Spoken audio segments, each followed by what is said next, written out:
ফিরলাম বিরতির পর। অবশেষে দোরগোড়ায় পুজো, মাঝে আর মাত্র 3 দিন। এই মুহূর্তে গোটা রাজ্য জুড়ে, শহর জুড়ে এই মুহূর্তে উৎসবের আবহ। আমরা আপনাদের সরাসরি নিয়ে যাবো এই মুহূর্তে খিদিরপুরের পল্লী শারদিয়াতে। সেখানে আমাদের সঙ্গে আমাদের প্রতিনিধি প্রীতম দে রয়েছেন। সেখানকার ছবিটা ঠিক কি রয়েছে প্রীতম? একেবারেই দোরগোড়ায় পুজো এবং বলা যেতে পারে শেষ মুহূর্তের প্রস্তুতি চলছে মণ্ডপগুলিতে, এবং সেখানকার মানুষজনের মধ্যে উদ্দীপনা ঠিক কতটা ধরা পড়ছে?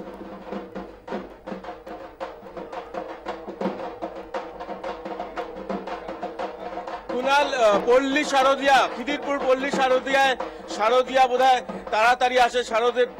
শারদিয়া যে অনুভূতি তা তাড়াতাড়ি আসে। তার কারণ আজকে রবিবার পুজো শুরুর আগেই ঢাক নিয়ে থিমের সাজ নিয়ে পল্লী শারদিয়া পুরোপুরি সেজে উঠেছে।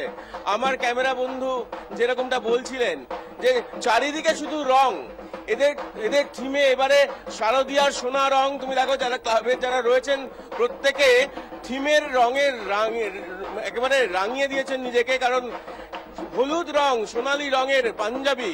তবে হ্যাঁ, যারা মহিলা সদস্য রয়েছেন তাদের আপনাদের জন্য কোনো আলাদা শাড়ি আপনাদের জন্য না, আমরা লাল পাড় সাদা শাড়ি, বাঙালির যেটা ঐতিহ্য। আচ্ছা, ওরা যে পরেছেন এটা কি থিমের সঙ্গে রং মিলিয়ে? হয়তো উনি একটা হলুদ রঙের শাড়ি পরেছেন।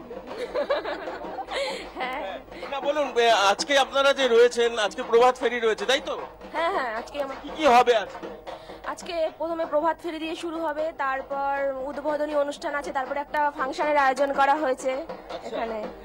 দেখো, ঢাকিরা রয়েছেন, একটু পরেই প্রভাত ফেরিতে সবাই বেরোবেন।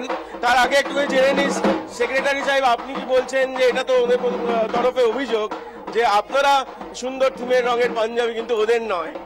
ব্যাপারটা হচ্ছে, আমরা ছেলেরা সবাই একটা রং সম্বন্ধে সহমত পোষণ করেছিলাম, কিন্তু মহিলারা এখন অব্দি ওরা সহমত পোষণ করতে পারেনি। কেউ বলছে নীল, কেউ বলছে হলুদ, কেউ বলছে লাল। তো ওই জন্য ওদের গোয়াজু লাইক করে দিয়েছি। আর আমরা দেখুন, আমরা একমত হয়েছি, তাই জন্য আমরা সবাই হলুদ।